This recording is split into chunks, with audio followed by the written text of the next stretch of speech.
जब कोड़े लगते थे ना तो मैंने रात को सिरिंज भी लगवा ली थी, तो चौक में लाउड स्पीकर आगे लगाते थे कि चीखों की आवाज सारे पिंडी शहर में जाए। इन मनी लॉन्ड्रर को चौकों में फांसी होनी चाहिए।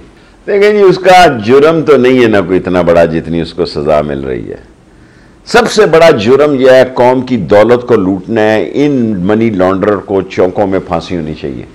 पता नहीं नादिया आपने देखा कि नहीं था, मेरा कोर्ट मार्शल हो गया था और ये नलायक औलाद है, इनके लायक वालदैन थे ख्वाजा सफदर मरहूम, अल्लाह उनको जन्नत नसीब करे, चौधरी ज़हूरुल्लाई, और इन लोगों ने जाके जब कोड़े लगते थे ना तो मैंने रात को सिरिंज भी लगवा ली थी, तो चौक में लाउड स्पीकर आगे लगाते थे कि चीखों की आवाज सारे पिंडी शहर में जाए।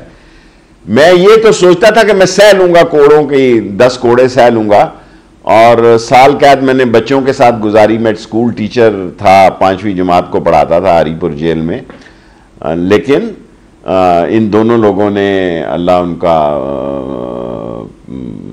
मेरे उनकी औलाद से इख्तलाफात हैं, हो सकते हैं, लेकिन मेरे पे उन्होंने नेकी की। और अब तो वो मीडिया ही नहीं है। जब रावलपिंडी चांदनी चौक में कोड़े लगते थे, आगे बड़े डेक पे लाउड स्पीकर लगे होते थे, और ये तमाशबीन कौम है जी, ये हजारों लोग चीखें सुनने के लिए चांदनी चौक में खड़े होते थे, सैकड़ों नहीं हजारों। ट्रैफिक जाम, जुर्म क्या था? चलती नहीं थी।